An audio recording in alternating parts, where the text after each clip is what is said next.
Hello everybody, this is a new video. As the title says, it's 3 videos in one. I'm going to ask quite bluntly right now if you could please not send any more requests. I've asked this previously, but I just don't have the time to answer them. I do like answering, but I don't have the time, and I also want to do videos or reviews and things like that, and I can't do that with so many requests coming in, because people will get upset with me because I haven't answered their question. Most people are alright, but some people are just flat out pricks about it. I'm not naming names. Anyway, question 1. This is a what if. What if Christian Cage never went to TNA? The first thing we've got to understand here is Christian Cage was one of the first guys who chose to go to TNA as opposed to WWE, and was forced to leave the WWE or wasn't released or anything. He chose to go to TNA as opposed to the WWE. And so it was probably a big morale boost, and really showed that set a standard for guys leaving WWE and going to TNA. I think it's an annual thing now, because you had Christian Cage and you had Kurt Angle and you got Booker T. I'm expecting someone else in 2008. I'm not going to say who my prediction is. But yeah, if Christian Cage had never showed up in the WWE, you would have found they would have had to have relied more on Jeff Jarrett, Sting, and TNA homegrowns. You may not have seen Kurt Angle show up. You may have, even if he did, he probably would be wrestling more with guys like AJ Styles, Samoa Joe. But Christian Cage, when he came in, it really proved that TNA could take a guy that couldn't get over as a main eventer in another company, and they could turn him into a main eventer for themselves. So that was really good.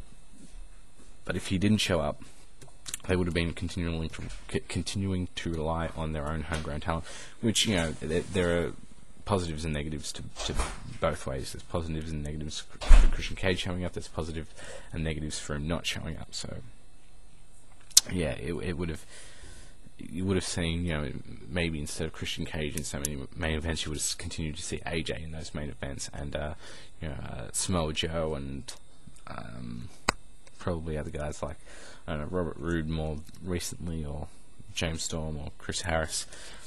Who knows? You just need to pick some names out of the thing. I think that may have been... forget it. I'll bring it up later on. Question number 2 is another what if. What if Hogan had stayed in the WWE? If Hogan had stayed in the WWE, it would have been bad for the business as a whole, because WCW needed Hogan there. Well, they didn't need him, but he really helped them out and helped them make a lot of ground on the WWE. Yeah, sorry about that. He really helped WCW gain a lot of ground on the WWE. And he also, was an integral part of the NWO thing. People say that, it was Kevin Nash and Scott Hall coming in as outsiders, but Hogan was a big part of that as well, because a lot of it was, oh, holy shit, Hogan's turned heel, because he'd been that face for so fucking long, that when you did turn him heel, everyone was surprised, So, and it did suit the social standards of the time.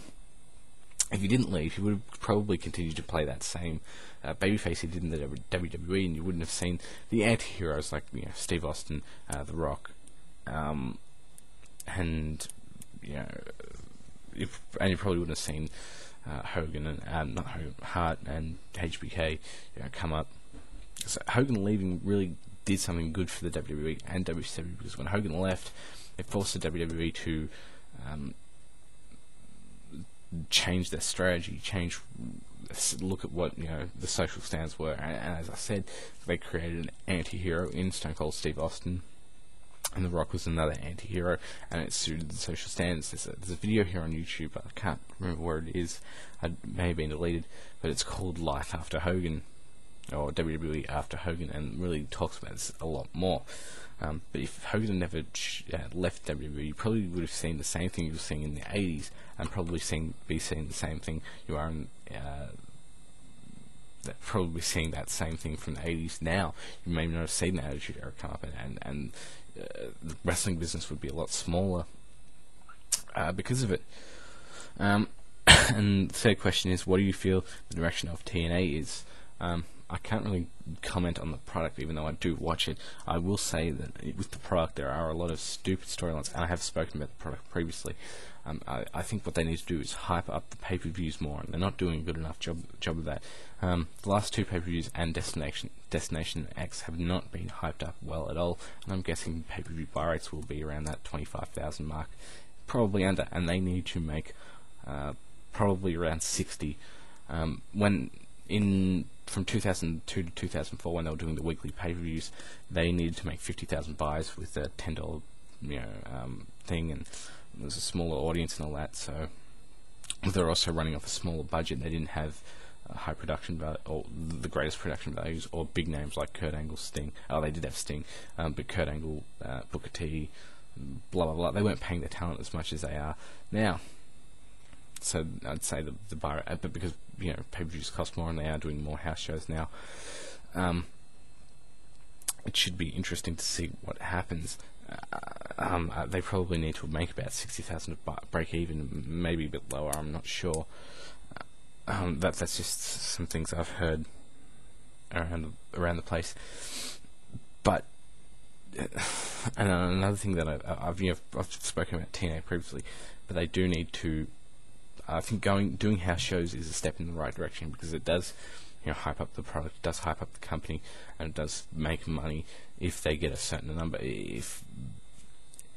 Because a lot of people need to understand that Panda Energy can't write off the losses very much. Or I don't think they can write off the losses anymore. So they do need to make their own money now. Hold on a sec, and I'm back. So yeah, if they continue doing house shows, that's a good thing, and they are good house shows from what I've heard, but they also need to do better buy rates. TV ratings, I think you'll find a lot of people don't like to take shots at those TV ratings, but the TV ratings definitely should be a little bit higher, probably around the 2 mark, but buy rates are the things they really, because that's where they get a lot of their money. They need to get a lot of money in buy rates, and the video game will help them out with exposing their product to a newer fan base. But yeah, it's just a matter of how long they can last without getting that, because they can't get their losses written off any longer. And it's just I've done some calculations of how much money they should be making with the house shows, and I don't think they would be making enough to write off those losses. Anyway, I'm done.